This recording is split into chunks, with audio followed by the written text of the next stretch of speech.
नमस्कार, good evening. आज का जो हमारा वेबिनार है वो लाल किताब के ऊपर है। लाल किताब की रेमेडी काफी फेमस है, सब कुछ है। Before going to start this Lal Kitab, मेरा छोटा सा इंट्रोडक्शन यही है कि मैं भी आप ही की तरह स्टूडेंट हूँ, पढ़ता रहता हूँ। ठीक है।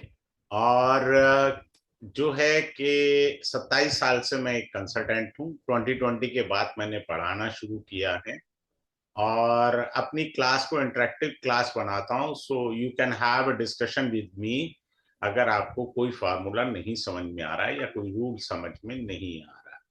ठीक है। और अपना एक्सपीरियंस जो कंसल्टेंसी का है वो मैं क्लास में भी शेयर करता हूँ सो दैट आप ज्यादा बेनिफिट ले सकें। अब हम लाल किताब स्टार्ट करने जा रहे हैं, आप इसको समझिएगा अच्छे से। कैसे है और किस तरीके से लाल किताब को हम लोग समझ सकते हैं। मैं शेयर कर रहा हूँ चार्ट। अब आपको लाल किताब शुरू करने से पहले एक चीज आपको समझनी है। वो क्या समझनी है? वो ये है कि एक सेकेंड, हाँ हो गया ये। टूल मैं ले रहा हूँ। हाँ हो गया टूल का। देखिए, हर वेदिक के अंदर दृष्टि अलग होती है। एस्पेक्ट सबसे इंपॉर्टेंट पॉइंट होता है। एस्पेक्ट सबसे इंपॉर्टेंट पॉइंट होता है। और एस्पेक्ट्स के अकॉर्डिंग ही हमें चलना चाहिए। वेदिक में एस्पेक्ट एस्पेक्ट दृष्टि का, ये दृष्टि को समझ लीजिए। अब यहाँ लाल किताब में कहाँ गलतियां हो रही हैं वो भी बताता हूं आपको। दूसरा आता है बीएनएन। तीसरा आता है जैमिनी एस्ट्रोलॉजी। चौथा आ रहा है आपका लाल किताब। वेदिक के अंदर ग्रह की दृष्टि होती है। किसकी दृष्टि होती है? ग्रह की, प्लैनेट्स की। डिफरेंस समझिएगा। विद्याओं में क्या अंतर है? पीएनएन में ट्राइन थ्योरी होती है। ट्राइन एस्पेक्ट होता है। जेमिनी के अंदर राशि एस्पेक्ट होता है। और लाल किताब में भाव एस्पेक्ट होता है। भाव, जिसको बोलते हैं खाना। खाना नंबर। ठीक है। खाना देखता है, भाव देखता है। यहां पर ग्रह की दृष्टि नहीं है। यहां पर किसकी दृष्टि है? खाने की। तो little bit there is an similarity between Jaimini and Lal Kitab. Jaimini में क्या है कि मान लीजिए स्थिर राशि जो है वो स्थिर राशि में मून बैठा है। बड़े ध्यान से आप सीखिएगा। तो 3 4, ठीक है। तो चंद्रमा जो है चर राशि को देख रहा है, यानी राशि देख रही है, राशि में बैठा ग्रह दृष्टि डालेगा। ये जेमिनी है। फिर से सीखिए, आराम से सीखिएगा।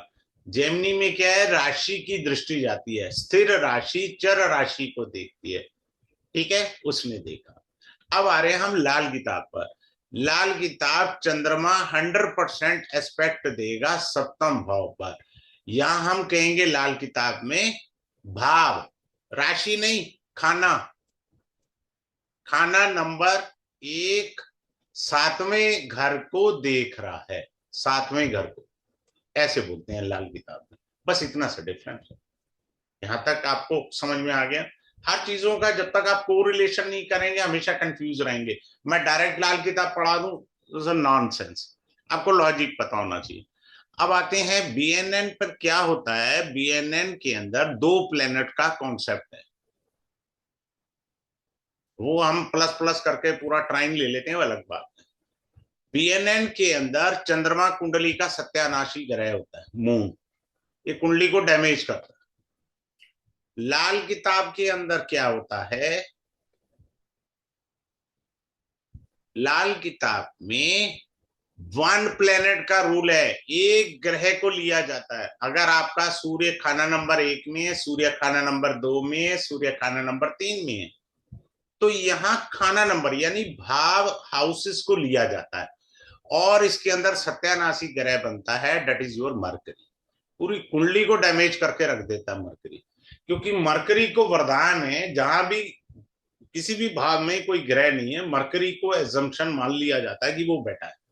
मरकरी की उल्टी दृष्टि का वरदान भी मरकरी को ही मिला हुआ है। तो मरकरी जो है वो कुंडली को डैमेज कर देता है। अब आपको ये सारी एस्ट्रोलॉजीज की कॉन्सेप्ट समझ में आ गई, ठीक है। अब आगे चलते हैं, मैं सारा मिटा देता हूं। ये इन भावों को बोलते हैं लाल किताब के अंदर पहले के घर, ठीक है। D1 चार्ट है, पहले के घर लगन कुंडली होती है। 12, 11, 10, 9, 8, 7 ये बाद के घर होते हैं। अब मैं ध्यान से आप सुनना, आपको समझ में आएगा। हम जब कुंडली बनाते हैं तो हमें ये लिखा होता है someone is born in Libra ascendant और someone is born Sagittarius ascendant. वो जब पैदा हुए हैं उन लग्नों में, ठीक है जी। अब लाल किताब कहती है हम जो है लगन नहीं मानेंगे, खाना मानेंगे। अब खाना मानेंगे, खाना नंबर 1, ये खाना नंबर 2 है, ये खाना नंबर 3 है, ऐसे चलेंगे। 5 खाना नंबर 6। कोई राशियां नहीं लिखनी, हमने सिर्फ खाना नंबर लिखा है, ये राशियां नहीं है। I am not writing down Aries, taurus, Libra, Gemini. इनको दिमाग में रखना है साइड में, पर ये खाना नंबर है। अब आप देखना, अब इसमें क्या होता है, पहले खाने में बैठा ग्रह यहां पर 100% एस्पेक्ट रखता है। क्लियर। अब थर्ड हाउस में अगर कोई ग्रह बैठा होगा तो वो इधर जो है दृष्टि डालेगा 50% की।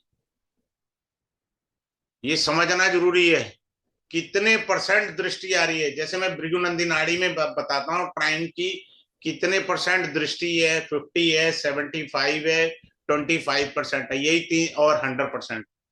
भृगुनंदी नाड़ी में भी 4 दृष्टियां होती हैं, 100% होती है, 75%, 50% एंड 25%। अब लाल किताब में भी यही दृष्टियां इस तरह से होती हैं। हमेशा पहले घरों में बैठे ग्रह की दृष्टि बाद के घरों में होती है। बाद के घर पहले घर को नहीं देख सकते, ये बुद्धि में बैठा लीजिए। बाद के घर पहले घरों को नहीं देखते, कोई दृष्टि नहीं होती। अब थर्ड हाउस में कोई ग्रह बैठा है तो यहां पर वो 50% दिखेगा। अब एक बात सुन लीजिए,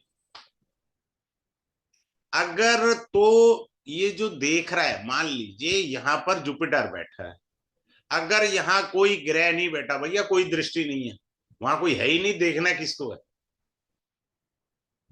दृष्टि तब आएगी जब यहां प्लेनेट होगा, पर कितनी आई, मान लो यहां सैटर्न बैठा है तो जुपिटर शनि को 50% दृष्टि से देख रहा है। अब हम यही गड़बड़ करते हैं, यहाँ 100% पकड़ लेते हैं। दिस इज नॉनसेंस, ये नहीं करना हमें। जुपिटर यहां पर भी 50% की दृष्टि डाल रहा है। फोर्थ हाउस जो होता है खाना नंबर 4, वो खाना नंबर 10 को 100% की दृष्टि से देखता है। ये 100% दृष्टि रखते हैं हमारा खाना नंबर 4। ऐसे पकड़ना है हमने, ऐसे समझना है हमने। अब यहां से उल्टी दृष्टि आएगी, मैं यहां बाहर की तरफ लिख देता हूं, उल्टी दृष्टि। छठा घर 12वें घर को उल्टी दृष्टि से देखेगा, कितने परसेंट,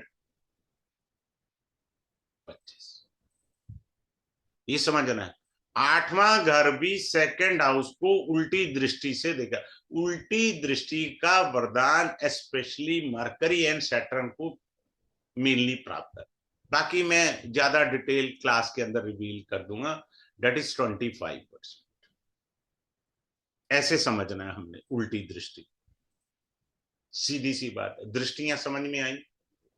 चलिए अब एक चीज हम देखते हैं, बड़े ध्यान से सीखना। उल्टी दृष्टि, यहां से भी उल्टी दृष्टि है।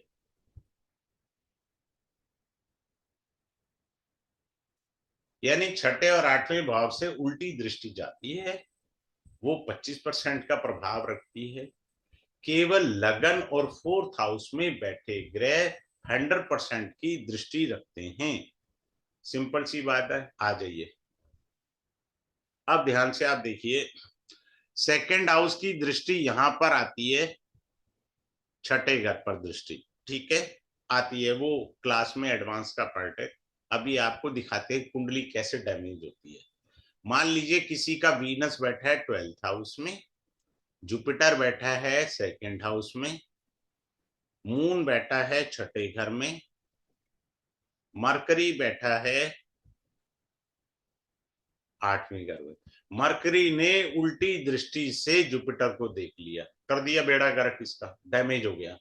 यानी जब भी कोई ग्रह उल्टी दृष्टि से, विशेषकर बुध, देखेगा तो उस ग्रह को डैमेज कर देता है, उसकी पावर को हर लेता है या पावर को न्यून कर देता है, ऐसे आप समझे। अब चंद्रमा ने भी वीनस को देखा, याद रखिए 25% से देखा है, इसको भी 25% से देखा है। किसको देखा है? वीनस को। वीनस कौन है? वाइफ। कहां बैठा है वीनस? रोग के घर में। तो वाइफ को रोग लगे रहेंगे, जाएंगे नहीं। आप देख रहे हो वैदिक से, यार दिख नहीं रहा शुक्र के ऊपर कोई भी पाप प्रभाव। वाइफ तो बीमार है, सामने वाला कह रहा है, मेल की कुंडली है, वो कह रहा है जी मेरी वाइफ बीमार है। यहाँ तो हम लगा देंगे वैदिक में काल पुरुष कुंडली से हमारा वीनस एक्सॉल्टेड है, क्योंकि पाइसिस साइन में वीनस एक्सॉल्टेड होता है। लेकिन यहाँ तो गड़बड़ हो गई। अब ये बुध जो है जुपिटर को उल्टी दृष्टि से देख रहा है। जातक को संतान प्राप्ति में दिक्कत हो सकती है, संतान के सुख में दिक्कत हो सकती है। जुपिटर धन का कारक है, धन में दिक्कत आ सकती है। सब डैमेज हो गया इस कुंडली में। यहाँ कोई पापी ग्रह नहीं देख रहा, मान करके चल, कोई पापी ग्रह नहीं देख रहा, डैमेज हो गई कुंडली। अब हमेशा याद रखिए, एक यहाँ लाल किताब में मदद की दृष्टि होती है। मदद की दृष्टि जो होती है अपने से 5वें भाव में होती है। Late assume moon is sitting in the 5th house, ये अपने से 5वें भाव पर मदद की दृष्टि डालेगा। मदद, हेल्पिंग दृष्टि आ गई, मदद की दृष्टि डालेगा, ऐसे पढ़ना है हमारे को। हर भाव से 5वां भाव, नवम में बैठा है तो यहां मदद की दृष्टि जाएगी, और कोई दृष्टि नहीं जाएगी, मदद, मदद की दृष्टि चली जाएगी हमारी। अच्छा, सिंपल सा रूल है, 4th हाउस में मार्स बैठा हो किसी भी राशि का, लाल किताब में राशियां नहीं होती, मंगल अष्टम में बैठा है तो मंगल बद्ध हो जाता है, यानी खराब मंगल, नेगेटिव मंगल होता है, ठीक है। सूर्य और बुध जब भी अलग अलग बैठे होंगे कुंडली में, तब भी आप मंगल बद कहेंगे। क्या कहेंगे? मंगल बद, यानी नेगेटिव मंगल है आपकी कुंडली के। ऐसे हम समझेंगे, ना कि दूसरे एंगल से समझेंगे। अब आइए, अब मैं दृष्टि था, अब मैं दृष्टि का एक चीज बताता हूं। Let assume Saturn is sitting over here, someone is having sun in the 12th भाव। अब लोग कहाँ करते हैं, जब लाल किताब में ये वाली दृष्टि लिखी नहीं है, शनि जी आपका सूर्य को देख रहा है, सूर्य डैमेज हो गया, लाल किताब के हिसाब से रेमेडी पेल दी उसको। कैसे पेल दी आपने? जब ये दृष्टि वर्क रूल लिखा ही नहीं हुआ लाल किताब के ग्रंथ का, फिर आपने ये रूल कैसे लगा दिया? ये सबसे बड़ी गलतियां यहां हो रही है। अरे बाद के घर की दृष्टि ही नहीं लिखी हुई है। जिसको डाउट हो ना, 1952 की ओरिजिनल बुक पढ़ ले, 1500 रुपए का सेट आता है, ले लीजिए, पढ़ लीजिए, समझ आए। उर्दू के अंदर लिखा है, हिंदी में लिखा है उर्दू के वर्ड, वही ग्रामर है, उसी को ग्रामर कहा जाता है, जिसको समझना होता है सरल भाषा में। मैंने वो टाइम वेस्ट नहीं करना, पहले मैं आपको वो पढ़ाऊं फिर वो पढ़ाऊं फिर कहूं जी ग्रामर का मीनिंग, उससे तो 50 क्लास बन जाएंगी। भैया टू दी पॉइंट मेरे को पढ़ाना है, सिंपल भाषा में, सिंपल वे में। जब ये लिखा नहीं है, आप लाल किताब की कोई रेमेडी नहीं कर सकते। लाल किताब कहती है पहले घरों में बैठे ग्रह बाद के घरों में दृष्टि डालते हैं, बाद के घर पहले घरों में दृष्टि नहीं डालते। समझ में आ गया? सिंपल सी बात है। अभी हमने ये कहा Saturn is sitting over here, sun is sitting in the lagna, वैदिक से दृष्टि आ रही है सन के ऊपर, पर लाल किताब तो मना करती है। लाल किताब कहती है चौथा घर 10वें घर को 100% देखेगा। पेल दिया उठा करके लाल किताब की रेमेडी, क्यों पेल दी भाई? ये तो वैदिक दृष्टि है, लाल किताब की थोड़ी है। वैदिक का रूल अलग है, ये चतुरस योग बोलते हैं इसको। सैटर्न सन, इसको क्या बोलते हैं? चतुरस योग। चतुरस योग का मतलब होता है केंद्रीय प्रभाव, वो मीनिंग अलग होते हैं। तो इस तरह से नहीं पढ़ना है आपने, आपने पढ़ना है डिफरेंट एंगल से। अब आगे चलते हैं। अब मान लीजिए किसी भाव में 4-5 ग्रह इकट्ठे बैठ जाएं, सन बैठा है, मरकरी है, वीनस है, ठीक है ना, मार्स है, मान लीजिए हमारे ये ग्रह बैठ गए, 4 हो गए। अब इन चारों ग्रहों को लाल किताब के हिसाब से कैसे पढ़ेंगे? वो पढ़ेंगे हम होरा के अकॉर्डिंग, होरा से पढ़ेंगे। होरा की सीक्वेंस फिक्स होती है, आप वैसे भी पंचांग में देखेंगे तो होरा की सीक्वेंस आपको फिक्स मिलेगी। पहली होरा जो होती है वो जुपिटर की होगी, दूसरी सन की होती है, तीसरी मून की होती है, चौथी मार्स की होती है। मार्स कौन सा भैया? 2 मार्स हैं इसमें। मार्स मंगल पॉजिटिव, मंगल नेगेटिव, यानी बद नेगेटिव हो गया, ठीक है ना। Mercury, Rahu, Saturn and Ketu. तो जब हम इन ग्रहों को पढ़ेंगे इसी सीक्वेंस से पढ़ेंगे। लाल किताब में नक्षत्र नहीं होते हैं, लाल किताब में डिग्रीज का कोई रोल नहीं होता है, बता रहा हूं मैं आप। जब हम लाल किताब पढ़ रहे हैं तो 100% शुद्ध लाल किताब पढ़नी है, ठीक है ना। अभी मैं जब ये लाल किताब पढ़ाऊ रहा हूं, आने वाले समय में आई पुट अभी तो मैं पराशरी वैदिक और भृगुनंदी नाड़ी पर रिसर्च कर रहा हूं। आने वाले समय में लाल किताब एंड भृगुनंदी नाड़ी की रिसर्च में पेश करूंगा।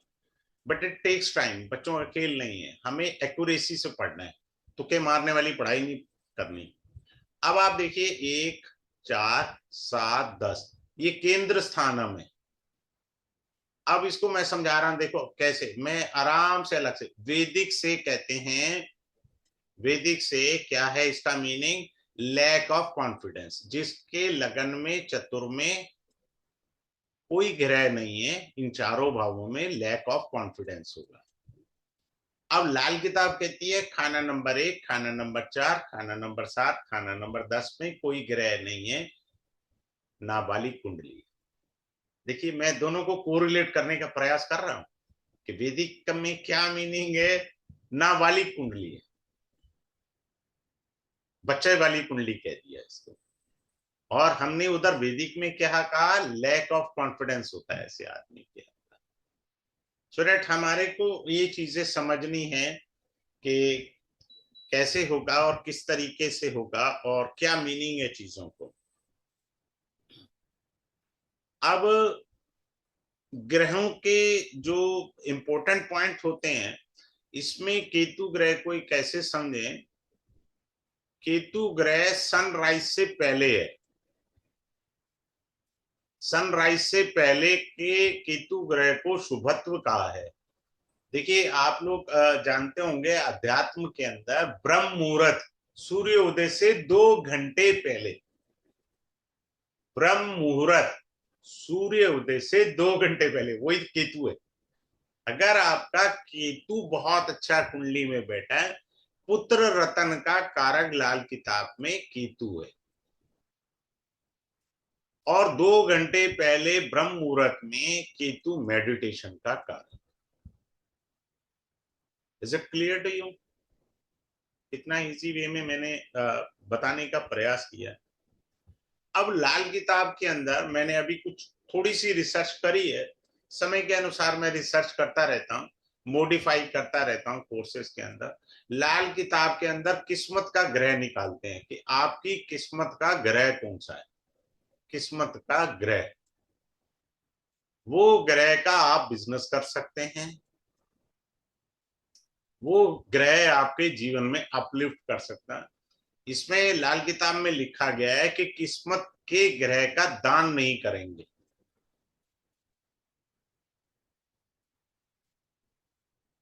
हम किस्मत के ग्रह का दान नहीं कर सकते। किस्मत के ग्रह का व्यापार भी कर सकते हैं। किस्मत का ग्रह कौन सा है आपका, बड़े आराम से, बहुत सिंपल सा, हार्डली 5 मिनट लगेंगे, आई टीच यू किस्मत का ग्रह कौन सा है। तो किस्मत का ग्रह हम देखेंगे। अभी मैं आपसे ये कह रहा था, मरकरी बहुत इंपॉर्टेंट रोल अदा करता है हमारा लाल किताब के अंदर। मरकरी का क्या है, मरकरी अगर 9th हाउस में बैठा है तो मरकरी यानी बुध का भेद नहीं निकालेंगे। बुध का भेद, ये बहुत इंपॉर्टेंट पार्ट होता है। बुध का भेद नहीं निकाल सकते अगर बुध 9th हाउस में बैठा है। 9th हाउस का बुध कुंडली को डैमेज कर देता है, याद रखना। लाल किताब में बुध को तीसरा घर में, छठे घर में, 8वें घर में, 9वें घर में और 12वें घर में नेगेटिव कहा गया। क्यों नेगेटिव कहा गया, बड़े ध्यान से सीखो। अब एक सेकंड, यहां मान लीजिए हमने कहा कि बुध की, यहाँ आपका जुपिटर बैठा है और यहाँ सैटर्न बैठा है आपका। बुध की उल्टी दृष्टि गई जुपिटर पर, इसने जुपिटर का बंटा धार कर दिया, मार दिया इसको। अब जुपिटर की दृष्टि मरे हुए सैटर्न पे गई, सैटर्न भी गया, और हम भृगुनंदी नाड़ी में ट्राइन लगा रहे हैं जुपिटर एंड सैटर्न का। भाई साहब आपका तो कैरियर ठीक होना चाहिए। अगला कह रहा है जी मेरा तो कैरियर ठीक नहीं है। भाई साहब हमने बुध को पकड़ लिया, बुध ने सत्यानाश कर दिया पूरी कुंडली का। भृगुनंदी नाड़ी से तो ठीक था। मेरा कुछ पता नहीं होता, मैं जब भी प्यार से पढ़ाता हूँ, दिल से पढ़ाता हूँ, क्योंकि परमात्मा की कृपा से, कई विद्याओं का ज्ञान होने से सबको एड ऑन करके आपको डीपली एक्सप्लेन करने का प्रयास करता हूँ। तो इस तरीके से हम बुद्ध का भेद देखेंगे और समझेंगे। और अब इसके अंदर लाल किताब में आता है बलि का बकरा।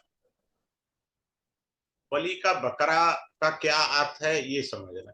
ये उर्दू के अंदर बहुत सारे सेंटेंस लिखे हैं, मैं साधारण भाषा में आपको समझाऊंगा, समय नहीं नष्ट करना, टू दी पॉइंट पढ़िए ना। बलि का बकरा यानी आप पर प्रॉब्लम आई, ऑफिस में है ना, अब सब लोगों ने नौकरी करी होगी, पता लगा मैं फंस गया, साली अपनी प्रॉब्लम किसके ऑफिस में किसके माथे मड़ू के वो फंसे मैं बचूं। अपनी प्रॉब्लम ऑफिस में क्या होता है भैया, अपनी नौकरी तो हर एक को प्यारी होती है। भैया मेरी नौकरी चली जाएगी अगर ये पता लग गया, साला ये प्रॉब्लम किसके माथे पे मड़ू कि उसकी जीवन में कष्ट आए, मेरे जीवन में ना आए। तो ऐसे पढ़ना है, मार्स के ऊपर कभी प्रॉब्लम आएगी वो केतु पे डाल देगा, केतु मरेगा। समझ में आ गया, सिंपल सा। जुपिटर पर कोई प्रॉब्लम आएगी तो वो केतु पर डाल देगा, वो भी केतु पे डाल देगा। तो उपाय किसके करने हैं, लाल किताब कहती है प्रॉब्लम मार्स पर आई है, प्रॉब्लम जुपिटर आई है, इन्होंने बलि का बकरा बनाया केतु। केतु की रेमेडी हम करेंगे, क्यों करेंगे, केतु हमारा पुत्र रतन है लाल किताब में। ऐसे समझ जाना आसानी से, कोई रॉकेट साइंस नहीं है जो नहीं समझ में आएगी। चलिए अब आगे चलते हैं। हम्म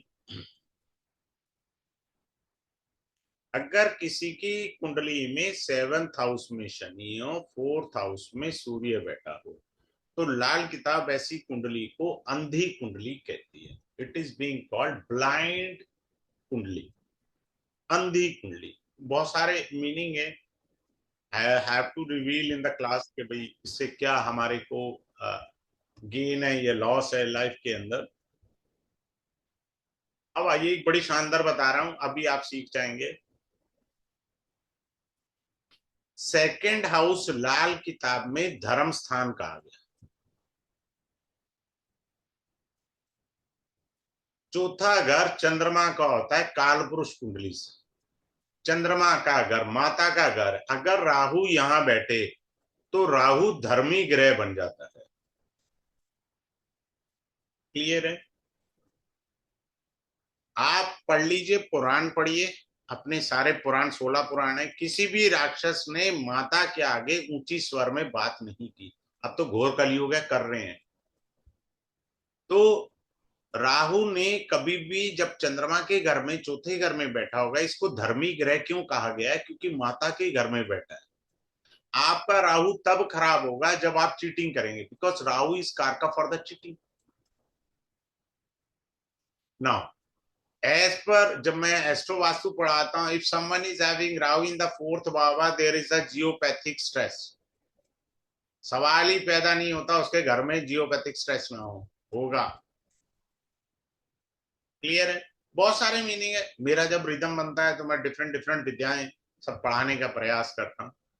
धर्म स्थान होता है इसको, सेकंड हाउस का हम धर्म स्थान कहते हैं। यहां पर कोई भी प्लेनेट अगर आपकी कुंडली में बैठा है, any planet, I don't know, never take any responsibility in the temple. धर्म स्थान है ना टेम्पल।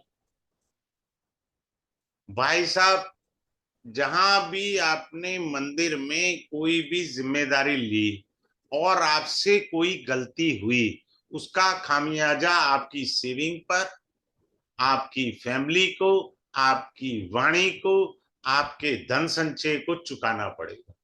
सिंपल सी बात समझ लीजिए।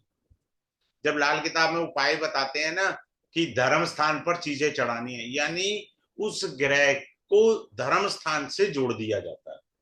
केवल वर्षफल के अंदर ही ग्रह को दूसरे खाने में पहुंचाना है, पांचवें खाने में पहुंचाना है, सातवें में पहुंचाना है। ये रूल केवल और केवल वर्षफल में अप्लाई होता है, नेटल चार्ट में नहीं होता। तो नेटल चार्ट में उल्टे सीधे उपाय नहीं करते। दो रेमेडी तो मैं बिल्कुल नहीं पढ़ाऊंगा अपनी क्लास में सो फार, जब तक मेरी डीप रिसर्च और ना हो जाए। एक पानी में बहाने वाली, वाटर वाली, दूसरी जमीन में दबाने वाली। ये रेमेडी मेरे डिक्शनरी में अभी नहीं है फॉर द टाइम भी, जब तक इसकी मैं पाताल लोक तक, गहराई तक ना चला जाऊं। क्योंकि ये रेमेडी ऊपर भी उठाती हैं और बैंड भी सॉलिड पर जाती है। इस बिना सोचे समझे नहीं करनी है। और भी बहुत सारे सात्विक उपाय दिए हुए हैं लाल किताब में, वो अलग बात है, हम नहीं करते। अब मैं आपको बता देता हूं यही सरी। आठवें घर में राहु बैठा है तो मंगल बद तो हो ही गया, मंगल बद हो गया। राहु बैठा है, अब हम क्या करेंगे? बड़े ध्यान से सीखिएगा। लेड, सीसा, जल प्रवाह करें। ठीक है, शनि है, कोई है, कच्चे कोयले प्रवाह करें। देखिए, मेरे में लिखने में गलती हो तो सॉरी फॉर डैट। पानी का कॉम्बिनेशन क्या है वाटर का? H2O। कार्बन डाइऑक्साइड का फार्मूला क्या है?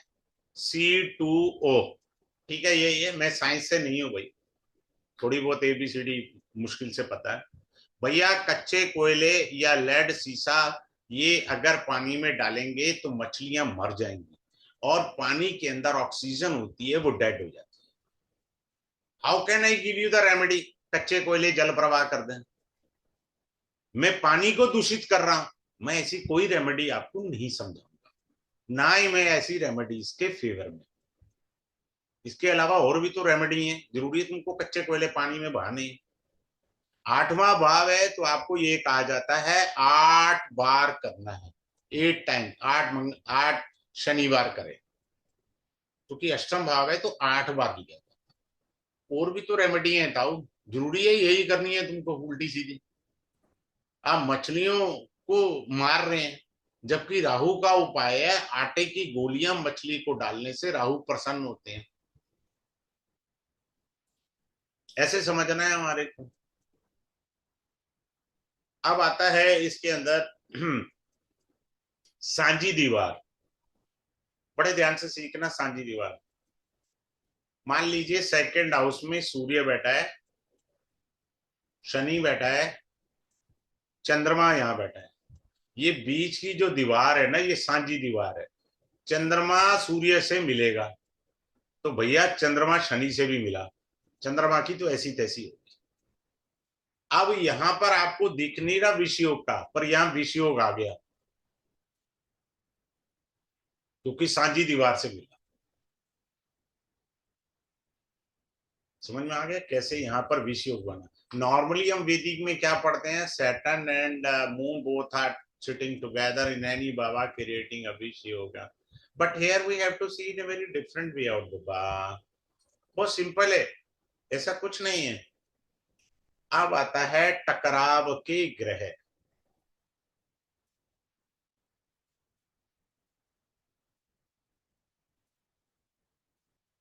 आठवां जो ग्रह होता है वो टक्कर मारेगा ही मारेगा, चाहे वो मित्र ग्रह हो। जैसे मान लीजिए सूर्य बैठा है लगन में, जुपिटर यहां बैठा है। जुपिटर जो है वो टक्कर मार देगा सन को, चाहे इसका मित्र ग्रह है, इसको खत्म करना इसका धर्म बन गया।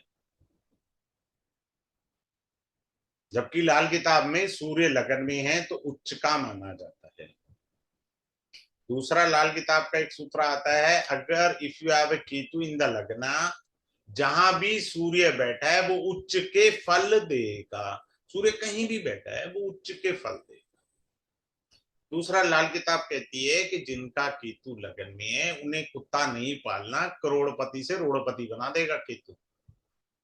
इसके बहुत सारे मीनिंग है, रिवील इन द क्लास, कई प्रकार के मीनिंग है, बट जो मेरे को बताने हैं मैं बता रहा हूँ आपको, आप नोट डाउन कर सकते हैं।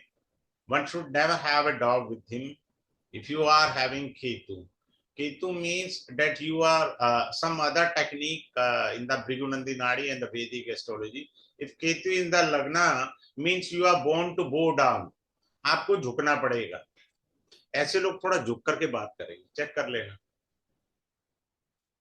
पर इसमें डॉग का भी रिलेशन आता है, पास्ट लाइफ से कनेक्शन आपके एंसेस्टर्स का भी आता है, वो भी आपको करेंगे। 10th हाउस में बैठा ग्रह धोखे का ग्रह कहलाता है। अब मान लीजिए सन सिटिंग इन द लगना, जुपिटर जो है वो सूर्य के लिए धोखे का ग्रह, सीधी सी बात। जब भी आपकी कुंडली में आपको लाल किताब सीखना है, डेट इज सेकेंडरी। सिंपल सा देखो, एस्ट्रोसेज पे जाइए, वर्षफल की कुंडली चेक करिए। जो भी ग्रह आपके 10th हाउस में बैठा है वो अगर लगन में आ गया, उस साल वो ग्रह अपने कारक तत्व से आपको धोखा देगा। बात खत्म, उसने धोखा देना ही देना है उस साल।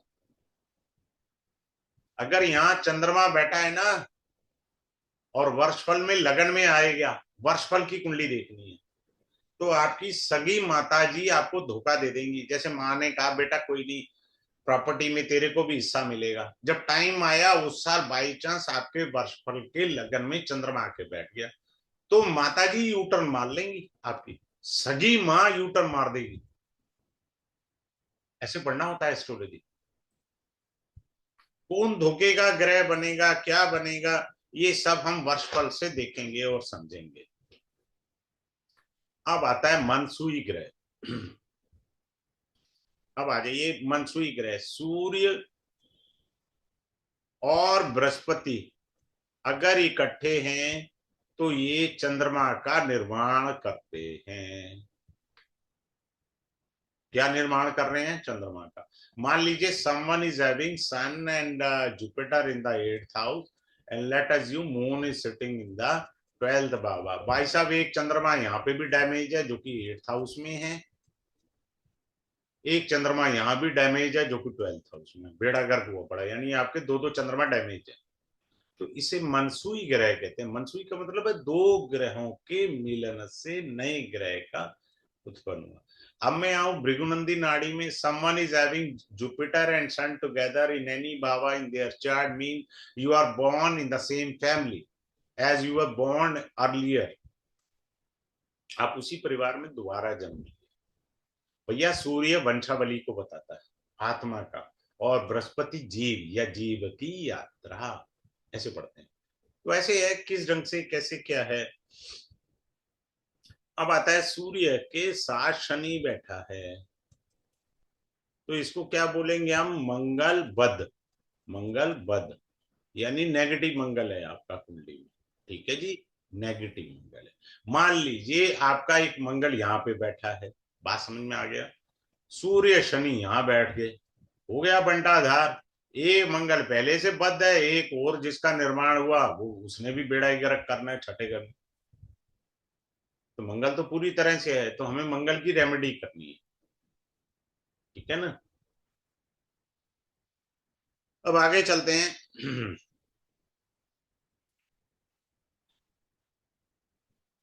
अब आता है वर्षफल के अंदर। मैंने आपको इंपॉर्टेंट पॉइंट बता दिया है कि 10th का लॉर्ड एंड अगर लगन में आता है उस साल वो ग्रह धोखा देगा, ये निश्चित मानकर चलिए। डू द रेमेडी, लाल किताब कहती है रेमेडी कर लीजिए तो धोखा टल सकता है, या धोखा जो है 1000 से 100 रुपए या 10 रुपए तक हो सकता है, मेरा ऐसा मानना है। बहुत सारे कहते हैं कि टल जाएगा, मेरा ऐसा मानना है हवा तो चलेगी भाई, छू कर तो जाएगी, ऐसे कैसे हो जाएगी, छू कर तो जाएगी। अब आइए, ए पहला घर, चौथा घर, आठवां घर और 12वां घर। इसमें सूर्य और शनि अशुभ होते हैं। मान लीजिए, बड़े ध्यान से सुनिए, वैसे भी लगन कुंडली में भी, फिर से रिपीट कर रहा हूं, लगन कुंडली में भी यदि आपका शनि यहां बैठा है तो प्रयास करिए 48 की एज के बाद ही मकान बनाए, अगर नहीं बनाते तो अच्छा है। अगर आपने 30 साल की उम्र में मकान बना लिया, your career will be stuck. Plus career तो बैंड बजेगा ही बजेगा, प्लस एक्स्ट्रा दुनिया भर की प्रॉब्लम्स आएंगी लाइफ के अंदर, बस जूझते रहो उनको। किसने कहा तुम्हें मकान बनाने? लाल किताब के अब नहीं है आपकी कुंडली में, वर्षफल में आ जाए, then never make a house, then never go for marriage. शादी भी खराब कर देगा ये, मकान और शादी मतलब दोनों के लिए अच्छा नहीं माना जाता। वर्षफल में सिंपल सा देखना है, कोई रॉकेट साइंस नहीं बोली। वर्षफल खोलो, एस्ट्रोसेज पे जाओ, अपना वर्षफल चेक कर लो, आपका शादी का मन हो रहा है, लगन में शनि है, चौथे घर में शनि है, 8वें में या 12वें में, उस साल शादी के लिए ना बोल दो, वरना परेशानी आपने भुगतनी है, मैंने थोड़ी भुगतनी है। इस तरीके से समझना है। अब अगले पॉइंट पर चलते हैं। किसी का राहु पंचम भाव में बैठा है, क्लियर है? तो पास्ट लाइफ का आपका डेट्स है, पास्ट लाइफ डेट्स है आपका,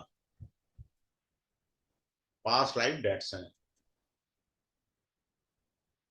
जो आपको पे करना। आपका इसको कहते हैं लाल किताब में स्वाऋण, खुद का ऋण है, खुद का पूर्व जन्म का, ये आपको चुकाना पड़ेगा। जब तक नहीं चुकाएंगे, अब होता क्या है जी, अजी मेरी जी जुपिटर की दशा चल रही है और भाग्य स्थान पर है, क्या करूं, हमने इसके उपाय शुरू कर दिए, जबकि जब तक इसका टाइटल क्लियर नहीं होगा, ये जुपिटर या किसी अन्य ग्रह की अगर दशा चल रही है, it will not give you the benefit. Reason behind, you are born with your own curse which you created in the past life, simple. ऐसे थोड़ी होता है। आगे चलते हैं। अष्टम भाव में मरकरी आ जाए या केतु बैठ जाए अष्टम भाव में, तो रिलेटिव्स का कर्ज लेकर के आप पैदा हुए हैं, उनका उधार जब तक नहीं चुकाएंगे आप आगे नहीं बढ़ पाएंगे। जो इम्पोर्टेंट चैप्टर है, जो आपको तोते की तरह याद रखना है, वो ऋण का चैप्टर।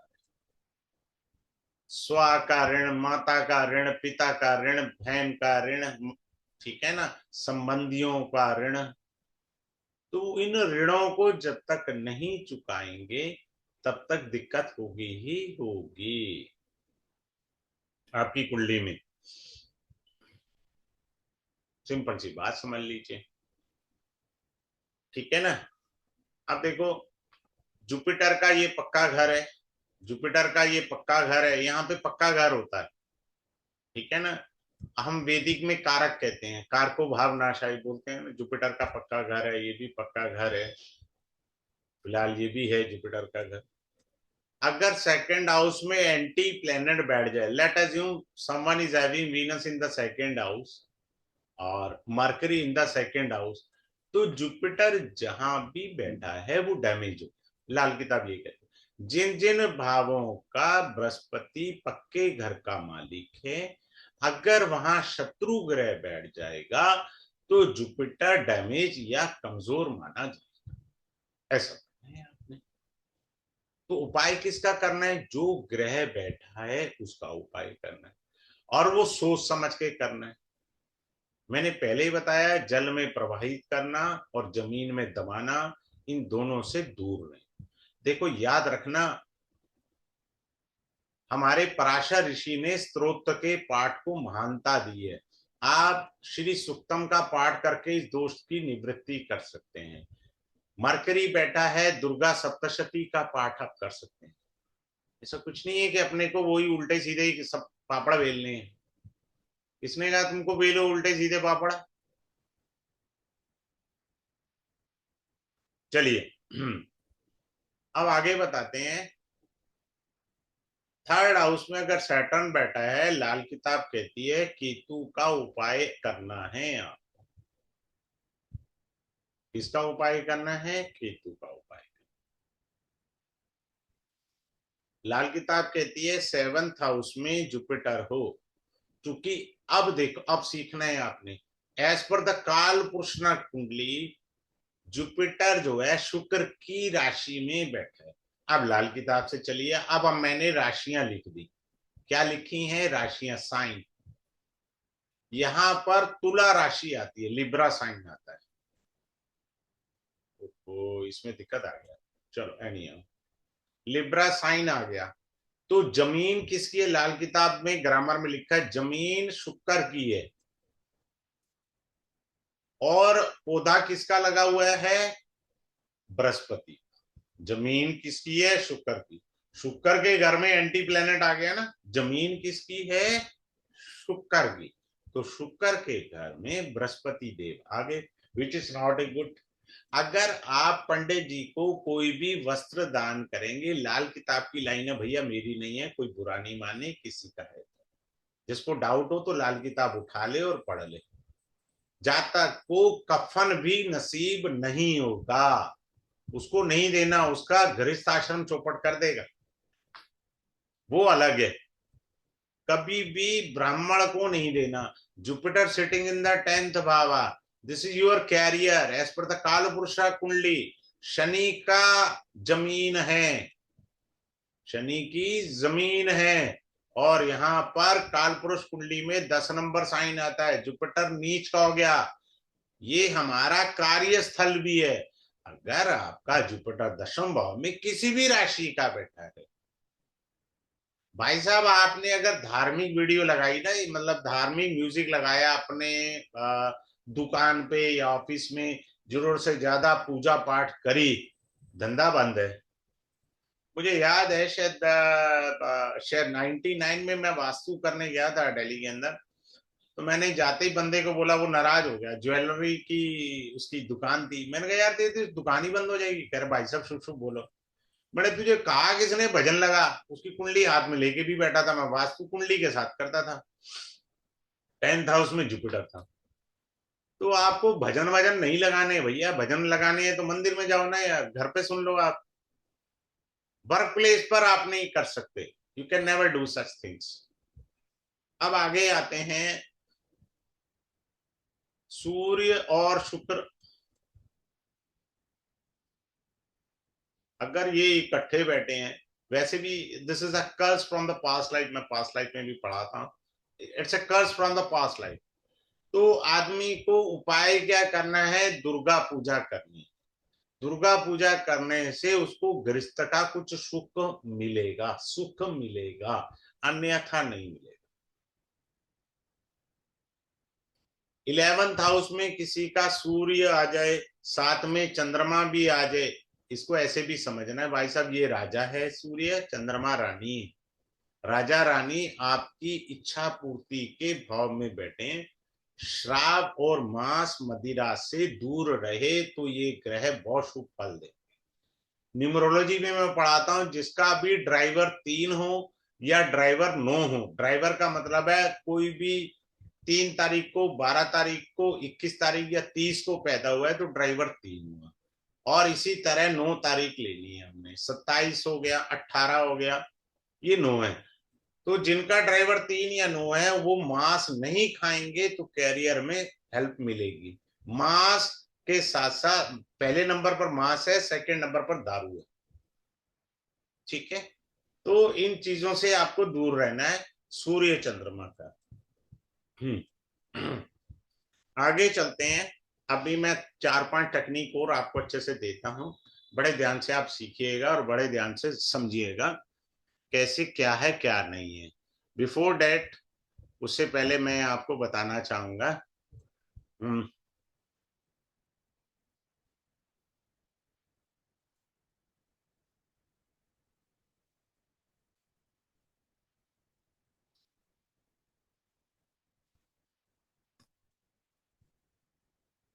मैं आपको अभी चंद्रमा की टेक्निक भी देता हूं, बहुत बढ़िया, आप उस चीज को समझिएगा। मंडे को हमारा ये बैच स्टार्ट हो रहा है 9:30 बजे, यानी 20 जुलाई 26। ठीक है, 15 क्लासेस रहेगा ये, कम से कम 15 क्लासेस मुझे लगेंगी आपको अच्छे से समझाने और पढ़ाने के अंदर। ठीक है, क्लासेस मंडे टू फ्राइडे रहेगी, मंडे टू फ्राइडे रहेगी। ठीक है, मंडे टू फ्राइडे रहेगी। और डेली क्लास हो गई, इसका मतलब 3 वीक्स का कोर्स रहेगा ऑलमोस्ट। और इसके अंदर इम्पोर्टेंट, मैं इंटरेक्टिव बैच बनाता हूं उतना जिसमें आप मेरे से डिस्कस कर सकें। दूसरा क्या है, इसका जो फीस है 6,999 है, इट्स अ वेरी इकोनॉमिकल। जो आज रात 12 बजे तक पे करेंगे उनको केवल 6,000 पे करना है। If they are interested to enroll today itself, they can just by making the payment of 6,000 rupees to enroll for this course। पहला इंफॉर्मेशन ये हो गया है। इसके बाद अगला इंफॉर्मेशन ये लीजिए, जिनको एनरोल करना है, अपनी सीट रिजर्व करनी है, ये स्क्रीनशॉट ले सकते हैं, इस पर पेमेंट कर सकते हैं और मेरे को जो है भेज दीजिए स्क्रीनशॉट और अपनी डिटेल्स वगैरह। अब एक और चीज मैं बताना चाहूंगा, फिर मैं चंद्रमा की बहुत सारी अच्छी बातें बताता हूँ। अब जो है दूसरा ये है, हमारा 8:05 के ऊपर हमारा मेंबरशिप वाला ओपन है, मेंबरशिप ओपन है फॉर ऑल। आप मेंबरशिप ले सकते हैं, जो कि 1 ईयर के लिए स्टैंड बाय कर रही है मेंबरशिप। इसके अंदर वैदिक एस्ट्रोलॉजी पूरी पढ़ाई जाएगी, और दूसरा केपी एस्ट्रोलॉजी पढ़ेंगे, तीसरा जेमिनी एस्ट्रोलॉजी पढ़ेंगे। इसके अंदर आप जो है चौथा जो है इम्पोर्टेंट बीएनएन पढ़ेंगे। आप समझ रहे हैं, KP, Gemini, BNN plus numerology भी आप पढ़ेंगे, प्रोफेशनल न्यूमरोलॉजी, यानी ए से लेके जेड तक सारी एस्ट्रोलॉजी आप सीख लेंगे। मोटी मोटी मैंने आपको विधाएं बता दी हैं। ठीक है ना।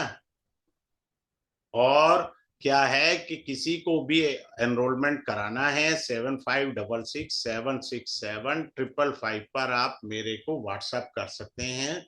अगर किसी को भी ये सब लेना, टोटल 35 कोर्सेज हैं इसके अंदर। आप 1 साल तक 35 डिफरेंट कोर्सेज, डिफरेंट विद्याएं पढ़ेंगे। आप कहीं भी पढ़ेंगे तो थोड़ा वो कॉस्टली पड़ता है। हमारी मेंबरशिप बड़ी इकोनॉमिकल दी हुई है, जिससे आप बेनिफिट उठा सकते हैं। ठीक है ना, तो आप चाहें तो एनरोल कर सकते हैं, आपके ऊपर। चलिए, अब इसके बाद हम चलते हैं चंद्रमा के ऊपर। लाल किताब कहती है चंद्रमा यहाँ, यहाँ और यहाँ अगर बैठा है तो अशुभ फल देता है। अब अष्टम में चंद्रमा के ऊपर सारे लोग फोकस होते हैं। मैंने ज्यादातर पाया, I am not saying you the rule, छठे घर में जिनका चंद्रमा होता है, मैंने ये पाया है काफी लोग फर्स्ट डिवीजन पास आउट होते हैं। रेमेडी सोच समझ के करनी होती है। अष्टम भाव में जिनकी माता जीवित होती हैं वो राजा बन के रहती हैं। कारण क्या होता है, वेदिक का एक सूत्र है, वो यहाँ लाल किताब में भी लगता है, जब तक कारक जीवित है आप लपेटे में नहीं हो, जब तक कारक जीवित है आप लपेटे में नहीं हो। उल जुलूल रेमेडी करने की जरूरत नहीं। माता गुजर गई तो किसी भी देवी को आप माता मान लीजिए, दुर्गा है, लक्ष्मी है, संतोषी माता, बगला मुखी, किसी को भी देवी को आप माता मान लीजिए, हो गया आपका। समझ में आ रहा है? जिनका भी चंद्रमा 6, 8, 12 में है, उन्हें जल का दान नहीं करना। जलदान, जलदान को समझिए, यहाँ लोग बहुत गड़बड़ कर देते हैं। जलदान क्या माना जाएगा हमारा?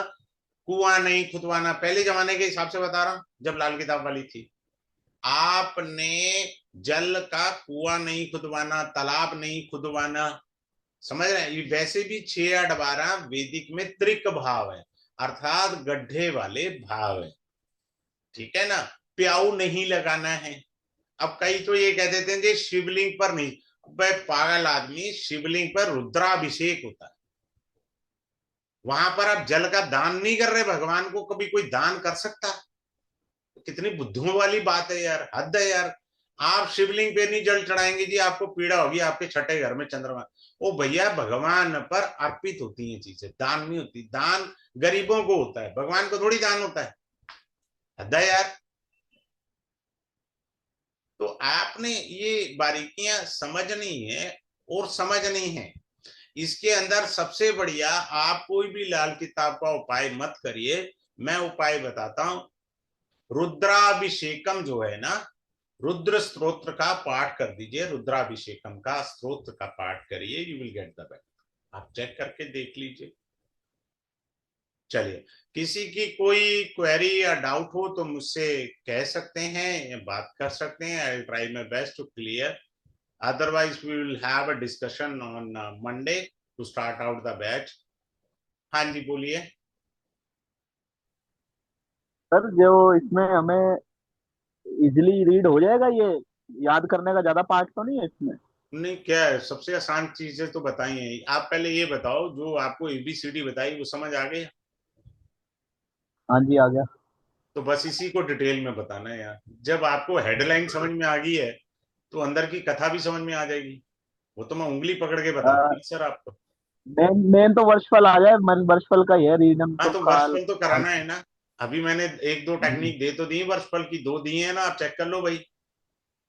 एक और ले लो हम्म। यार खुशी से आप। वर्षफल में देखो, अगर चौथे घर में राहु आए तो टॉयलेट में कोई चेंज नहीं कर सकते। टॉयलेट का मतलब टॉयलेट की सीट एग्जैक्ट राहु है, और साउथ वेस्ट डायरेक्शन राहु है। तो अगर आपकी छत पर साउथ वेस्ट डायरेक्शन में कोई पानी की टंकी है, या साउथ वेस्ट डायरेक्शन में कोई कमरा है, उस कमरे की छत पर कोई छेड़छाड़ नहीं करेंगे during the transit of Rahu in the 4th भाव। और समझ में आ गया? ठीक ये है लो, सर। एक और टेक्निक दे दी आपको। 3 सूत्र मिले आपको इस क्लास में, वर्षफल के। ठीक। आराम से समझ में आए, ऐसा नहीं है कि आपको समझ नहीं आए। हाँ जी, सरला जी बोलिए। 8:23। थैंक यू सर, बहुत अच्छा आपने समझाया सर, और काफी इंटरेस्ट भी पैदा हो गया है। और लाल किताब के प्रति कई चीजें आज जानने के लिए मिली। सर, एक तो आपका जो ये मंथली कोर्स, जो ईयरली आप मेंबरशिप है, वो कितने में? वो आप मेरे को व्हाट्सएप पर मैसेज कर दीजिए, I give you the detail. बहुत ही नॉमिनल फीस रखी है, 35 कोर्सेज हैं, इसमें सभी प्रकार की विधाएं आएंगी। जी सर, और टाइम क्या रहेगा सर उन कोर्सेज आठ का? बज के पांच मिनट जी। और कब तक? 1 साल तक रहेगा ना ये। सर टाइमिंग डेली 8 से क्लास है सब। मेरा वो वाला मेंबरशिप नहीं है, आजकल सब लोग मेंबरशिप दे रहे हैं, हफ्ते में 2 क्लास होती हैं या 1 क्लास होती है 2 घंटे की। मेरे यहाँ डेली क्लास है प्रभु। जी सर, वो 8 बजे से कितने बजे तक क्लास 8 बजे चलेगी? से 9 बजे 1 घंटे की क्लास है okay daily. Okay, that's clear clear, हाँ, thank you sir. Thank you, बहुत सुंदर sir, thank you thank sir. You. Is there anyone आभार who sir. is having a query with him can raise the hand or ask me, so I'll make it clear to all of you. Anyhow, thanks a lot for joining this webinar. Have a good day.